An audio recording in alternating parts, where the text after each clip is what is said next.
With the live adaptation of the Sandman comic series finally having a release date, people new to the series might be wondering what all the fuss is about, and for those who haven't read the series in a while, you might want a reminder on where some of these characters in the Sandman universe came from. As with adaptations, things change, and adjust depending on the situation. The biggest change that people were clamoring about was Jon Constantine not being in the series and the introduction of Johanna Constantine. Who is Johanna Constantine, and how does she fit into the telling of Netflix Sandman?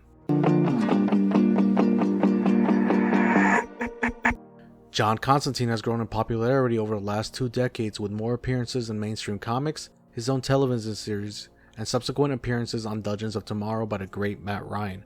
Unfortunately for Matt Ryan fans, Warner Brothers is developing other projects including an HBO Max television series that includes Jon Constantine, and has seen to restrict his appearance in other projects, hence why he was removed from the Legends of Tomorrow CW series.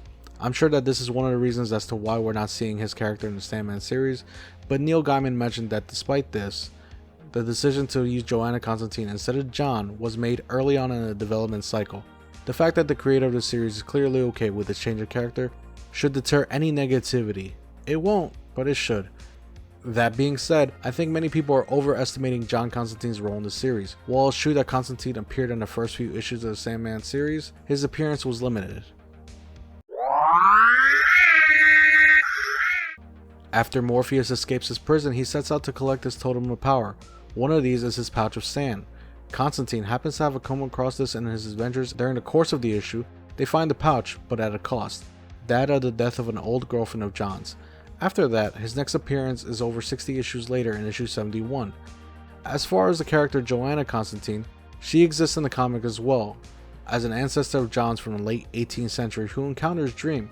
She believes him to be the devil who was foretold to be the key to achieving her dreams of wealth and power. Dream, though, felt that he could use her as a tool and opted to make her an offer which was never revealed.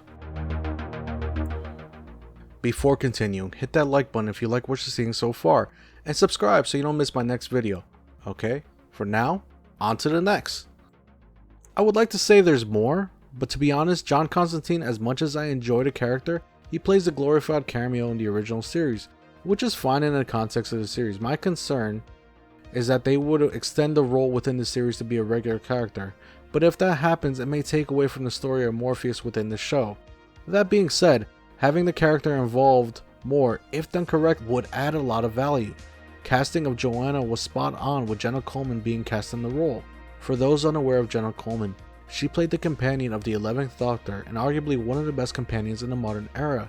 Her banter back and forth with the Doctor was refreshing, but as the series went on and her character developed, she was able to show her true acting ability. I don't think I could ever forget you. I don't think you're ever gonna have to. Run like hell because you always need to. Laugh at everything, because it's always funny. No, stop it. You're saying goodbye. Don't say goodbye. No, I accept it. I can't. There has to be something I can do. Smile for me.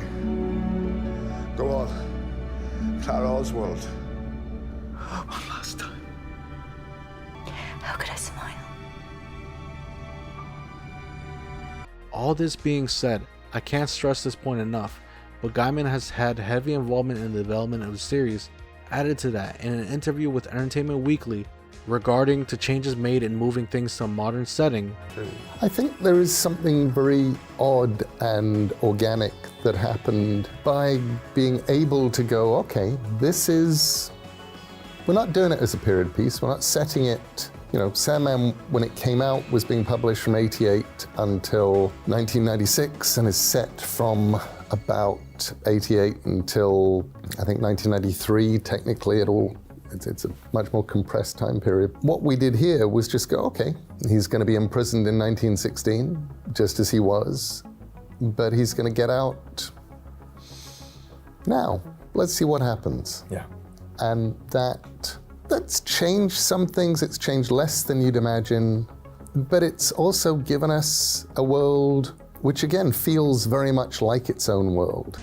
In the coming weeks, I'll be putting out more videos touching about concepts and characters to better help you prepare for the season premiere. But beyond that, take care and have an awesome day.